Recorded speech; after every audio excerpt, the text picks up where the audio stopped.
और चलिए शुरुआत करते हैं रीट लीक्स पर सियासी बवंडर की खबर से। देखिए, सियासी बवंडर मचा है, महाभारत चल रही है, घमासान मचा हुआ है। रीट लीक्स में अब तक जो कार्रवाइयां हुई है वो भी जान ले। डीपी जारोली बर्खास्त हो चुके हैं, वहीं बोर्ड सचिव को सस्पेंड किया गया है। अब देखिए जारोली का क्या कहना है। डीपी जारोली का रिएक्शन आया है जो उन्हें बर्खास्त किया गया है उस पर कि ये बर्खास्तगी का जो फैसला रहा वो दरअसल पॉलिटिकल है, राजनीतिक है। नकल के खिलाफ इस बीच सरकार एक बिल लाने वाली है। आगामी सत्र में वो बिल लाया जाएगा जिसमें कड़े कानूनों का प्रावधान किया जाएगा ताकि नकल पर नकेल कसी जा सके। इसके अलावा अगर बात करें विपक्ष की यानी बीजेपी की, तो बीजेपी क्या कर रही है? बीजेपी मांग उठा रही है, लगातार मांग उठा रही है कि मामले की सीबीआई जांच हो। हालांकि बीजेपी के बड़े कद्दावर चेहरों के रिएक्शंस में यह बात भी सामने आई कि बीजेपी के बड़े नेता कह रहे हैं एसओजी अच्छा काम कर रही है लेकिन वो पूरी तरह अपना काम नहीं कर पाएगी, इसलिए सीबीआई जांच की जरूरत है। और इधर कांग्रेस ने पलटवार किया है। कांग्रेस ने इस बात को भी हथियार बनाया कि बीजेपी के नेता कह रहे हैं जब एसओजी अच्छा काम कर रही है तो फिर किस बात की आपत्ति। और कांग्रेस के पलटवार में, कांग्रेस के रिएक्शन में यह बात भी रही कि वो उनका कहना है बीजेपी बेवजह की राजनीति यानी पॉलिटिक्स न करे। और इधर शिक्षा संकुल पर एबीवीपी का एक बड़ा प्रदर्शन भी आज देखने को मिला है। तो अब तक क्या क्या हुआ? पेपर लीक पर एक्शन में सरकार। डीपी जारोली बर्खास्त, अब किसकी बारी? पेपर लीक में और कितने गुनहगार?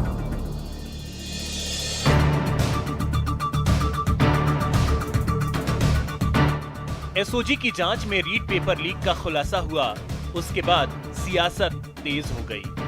विपक्ष ने सरकार को घेरना शुरू किया और सीबीआई जांच की मांग करने लगी। इस बीच मामले की गंभीरता को देखते हुए सीएम गहलोत खुद मैदान में उतरे और उन्होंने पेपर लीक मामले में बड़ा एक्शन लेते हुए माध्यमिक शिक्षा बोर्ड के अध्यक्ष डीपी जारोली को बर्खास्त कर दिया। साथ ही बोर्ड के सचिव को निलंबित करते हुए रीट अभ्यर्थियों को भरोसा दिलाया कि उनके साथ अन्याय नहीं होगा।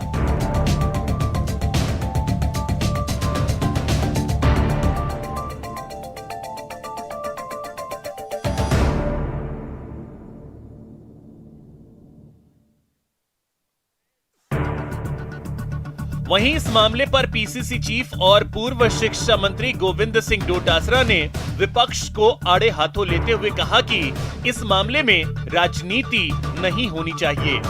ये हजारों बच्चों के भविष्य से जुड़ा मामला है। इस मामले में एसओजी और सरकार सही दिशा में काम कर रहे हैं। वहीं बीजेपी प्रदेश अध्यक्ष सतीश पूनिया ने डीपी जारोली की बर्खास्तगी को सरकार की घबराहट बताया है। रीट परीक्षा का जो मामला है उसमें सरकार और एसओजी सही दिशा में काम कर रहे हैं। सरकार और एसओजी पे पूरा विश्वास करना चाहिए। दूध का दूध, पानी का पानी हो जाएगा। ये एक ऐसा विषय है जो हजारों युवाओं के भविष्य से जुड़ा हुआ है। इसके ऊपर भाजपा को या किसी भी व्यक्ति को कोई राजनीति नहीं करनी चाहिए। ये राजनीति का विषय नहीं है, बच्चों के भविष्य का सवाल है।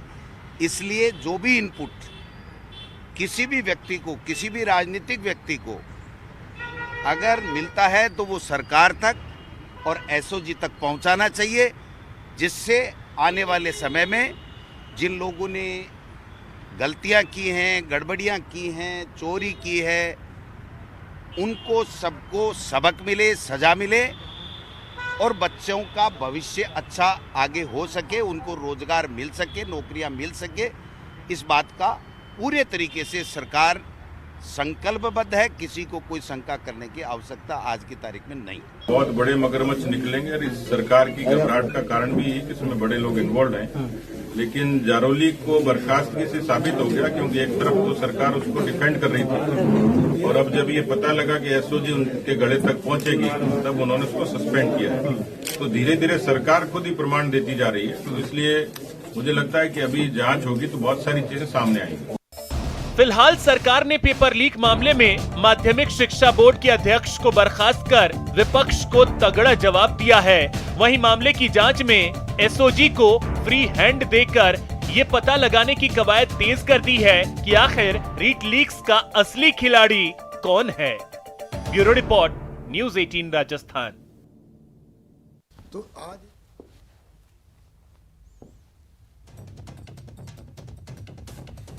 तो देखिए, एक तरफ एसओजी लगातार एक्शन में है, जो लोग गिरफ्तार किए गए हैं उन्हें रिमांड पर लिया गया, उनसे पूछताछ की जा रही है।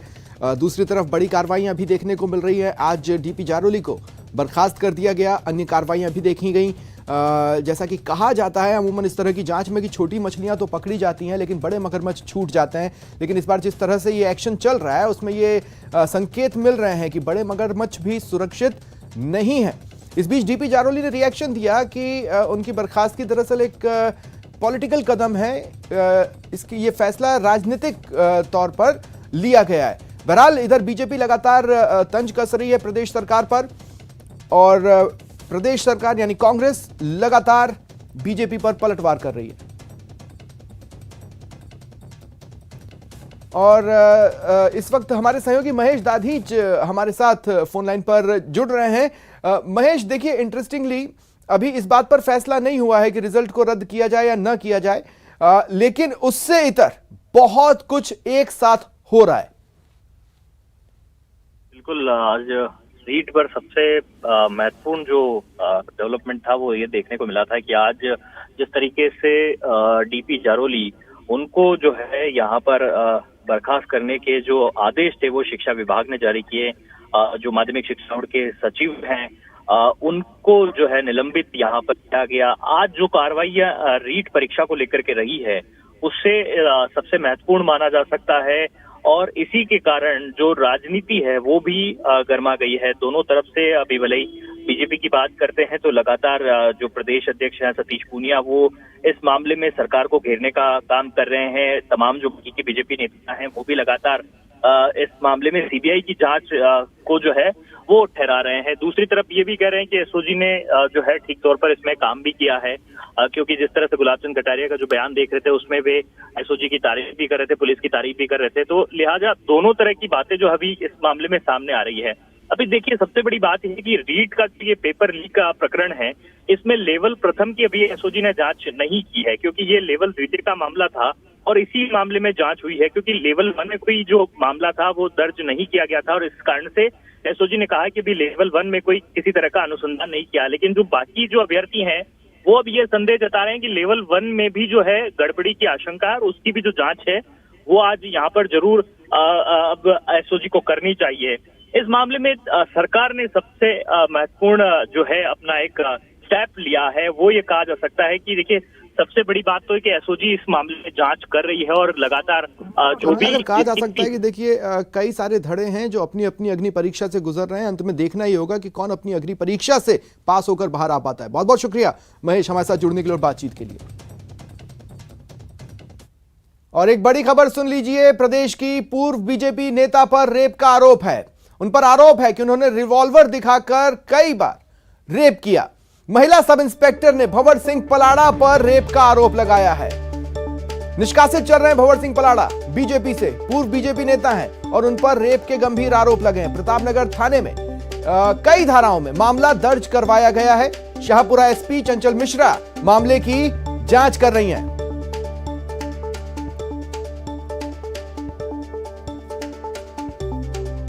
तो ये बड़ी खबर हम आपको बता रहे हैं, पूर्व बीजेपी नेता पर रेप के गंभीर आरोप लगे हैं। भीलवाड़ा के प्रतापनगर थाने में एक महिला सब इंस्पेक्टर ने पूर्व बीजेपी नेता भंवर सिंह पलाड़ा पर शादी का झांसा देकर दुष्कर्म का आरोप लगाया है। महिला एसआई ने अपनी रिपोर्ट में बीजेपी के पूर्व नेता पलाड़ा के साथ 12 और लोगों को आरोपी बनाया है, जिसमें नागौर के एएसपी संजय गुप्ता भी शामिल है। पीड़ित एसआई ने बताया कि भीलवाड़ा पुलिस लाइन स्थित उनकी क्वार्टर में 2018 से 2021 तक बीजेपी के पूर्व नेता पलाड़ा ने शादी का झांसा देकर कई बार रेप किया।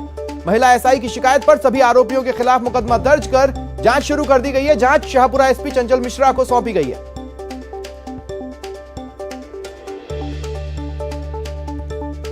भंवर सिंह पलाड़ा की ओर से किसी तरह का कोई रिएक्शन इन आरोपों पर नहीं आया है और इस बीच मामले के सामने आने के बाद विभिन्न धाराओं को देखते हुए आसानी से समझा जा सकता है कि काफी गंभीर आरोप हैं भंवर सिंह पलाड़ा पर। और जांच आगे बढ़ाई जा रही है। ज्यादा जानकारी के लिए बात करेंगे सहयोगी मनीष से। मनीष, क्या अपडेट्स हैं? जी, बताना चाहूंगा इस मामले में आज प्रतापनगर थाने में मामला दर्ज कराए एक महिला जो सब इंस्पेक्टर है उनकी ओर से बीजेपी के पूर्व बीजेपी नेता हैं भंवर सिंह पलाड़ा, जिनके और उनके अलावा कुछ और लोगों पर भी लगभग 12 लोगों पर ये मामला दर्ज करवाया गया है। कई आपराधिक जो धाराएं हैं उनके अंदर ये मामला दर्ज है और भंवर सिंह पलाड़ा पर रेप का आरोप लगाया है महिला सब इंस्पेक्टर की ओर से। जब हमने बात की एसपी आदर्श सिद्धू से तो उन्होंने बताया कि मामले की जो जांच है वो शाहपुरा एडिशनल एसपी चंचल मिश्रा को सौंपी गई है और जांच करने के दौरान ही पता लगेगा कि इस घटनाक्रम में क्या कुछ रहा था। चूंकि महिला भी एक पुलिस अधिकारी है, सब इंस्पेक्टर है और उनके आरोप एक नेता पर लगे हुए हैं तो निश्चित तौर पर मामला काफी संजीदा हो जाता है, काफी गंभीर हो जाता है। और इसी को लेकर के एडिशनल एसपी चंचल मिश्रा को भी अब तक पकड़ा गया है, गिरफ्तार किया गया या हिरासत में लिया गया है पूछताछ के लिए? जी, मामला आज ही दर्ज किया गया है। तो इसको लेते हुए जो इन्वेस्टिगेटिव ऑफिसर हैं चंचल मिश्रा, वो इसमें जांच कर रही है कि आखिर में मामले की क्या सत्यता है, क्योंकि इसमें 376D और कई सारी धाराएं जो संगीन है उनमें मामला दर्ज करवाया गया है। और जो सबसे बड़ा आरोप लगाया महिला ने वो यही था कि जब महिला जो है उसके साथ में बंदूक की रिवॉल्वर के दिखा करके उसके साथ में गलत हरकत की गई। और इसमें साथ ही साथ में बड़ी बात यह है कि तत्कालीन नागौर के एडिशनल एसपी का भी नाम जो है वो एफआईआर में दर्ज है, उसके खिलाफ भी मामला इसमें दर्ज किया गया है। तो अब आगे जो चंचल मिश्रा हैं ये मामले की जांच कर रही है। और तो अन्य जो नाम है जो कि एफआईआर में शुमार किए गए हैं वो राजनीतिक बैकग्राउंड से ही हैं या कोई और है? जिन लोगों पर एफआईआर दर्ज करवाई गई है उनमें से एक तो खुद पूर्व बीजेपी नेता भंवर सिंह पलाड़ा हैं। इसके अलावा एक आईपीएस अधिकारी जो है वो है एडिशनल एसपी रेंज का अधिकारी हैं। और इसके अलावा कुछ जो स्टाफ हैं वो खुद भंवर सिंह पलाड़ा का बताया गया है, उसका गनमैन है, ड्राइवर हैं और कुछ एक महिला कांस्टेबल हैं। इस तरह से कई लगभग 12 लोगों पर ये जो मामला है वो दर्ज करवाया गया है। एफआईआर में नामजद मामला ये है जो दर्ज किया है महिला जो सब इंस्पेक्टर हैं पीड़िता, उसके जरिए ये मामला दर्ज करवाया गया है 12 लोगों पर। शुक्रिया मनीष हमारे साथ जुड़ने के लिए और तमाम जानकारी के लिए।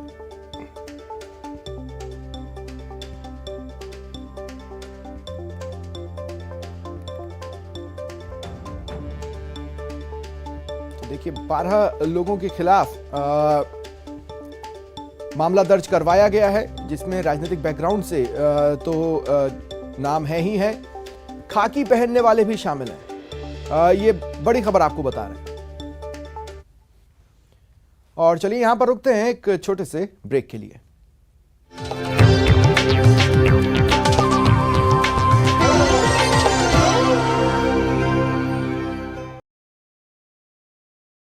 अब बात कर लेते हैं मरुधरा के कोरोना अपडेट्स की। देखिए आंकड़े सामने आ चुके हैं। मरुधरा में फिर कोरोना की रफ्तार बढ़ी है। ये आंकड़े अपने आप में गवाही दे रहे हैं। आज की बात करें तो 10,437 नए केसेस रिकॉर्ड हुए हैं, यानी बीते 24 घंटे में जितने टेस्ट हुए उनमें से 10,437 नए पॉजिटिव केस सामने आए।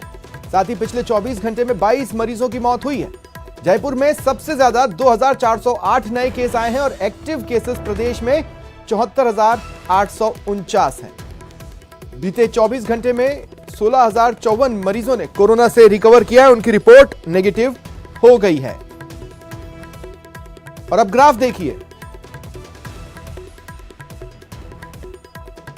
जिस तरह से जो आंकड़े बीते कुछ दिनों में रहे हैं वो ग्राफ इशारा कर रहा है कि सावधानी नहीं बरत सकते, सावधानी नहीं छोड़ सकते।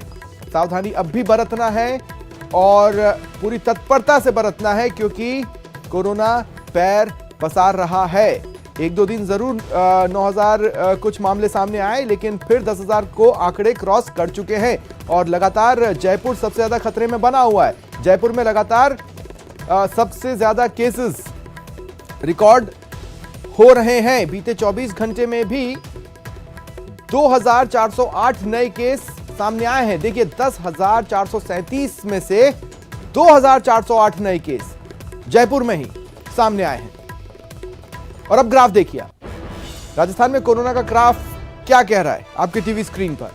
24 जनवरी को 9,480 केस, 25 को 9,771, 26 को 13,049, 27 को 9,227 और 28 जनवरी को 8,125 नए केस रिकॉर्ड हुए हैं। और 29 जनवरी को यानी बीते 24 घंटे के जो आंकड़े हैं वो हैं 10,437 नए केसेस।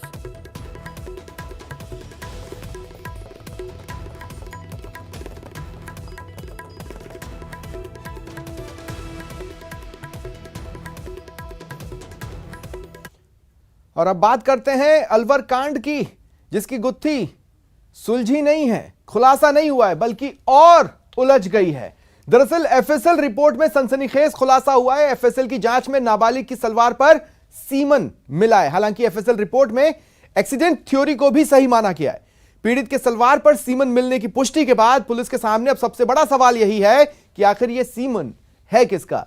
पुलिस को घटनास्थल से थोड़ी दूर आपत्तिजनक सामान में सीमन मिला था। ऐसे में पुलिस अब संदिग्धों के सैंपल लेकर उनके सीमन की डीएनए जांच करवाएगी। अब डीएनए जांच की रिपोर्ट पर ही यह पता चलेगा कि पीड़ित के सलवार पर मिले सीमन और आपत्तिजनक सामान में मिला सीमन किसका है।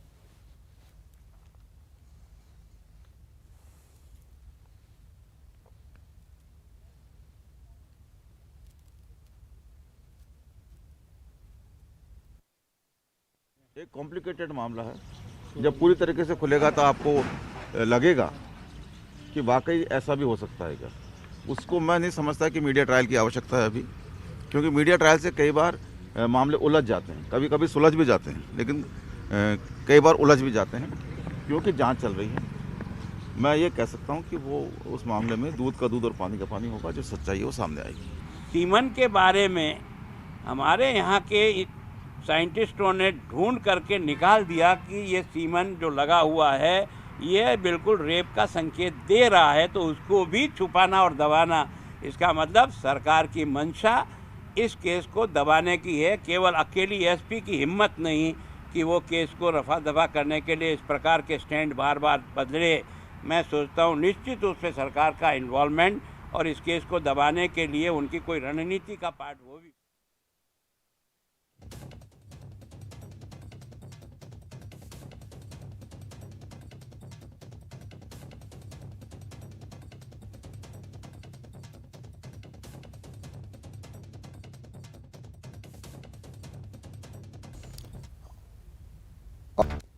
और पश्चिमी यूपी में किसका लहराएगा परचम। आज रात 8:56 पर यह देश है हमारा में देखिए ग्राउंड जीरो मेरठ से सबसे बड़ा चुनावी शो।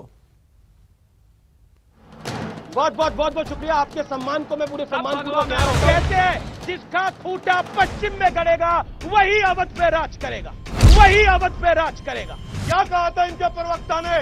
चौधरियों की चौधराहट खत्म कर दी।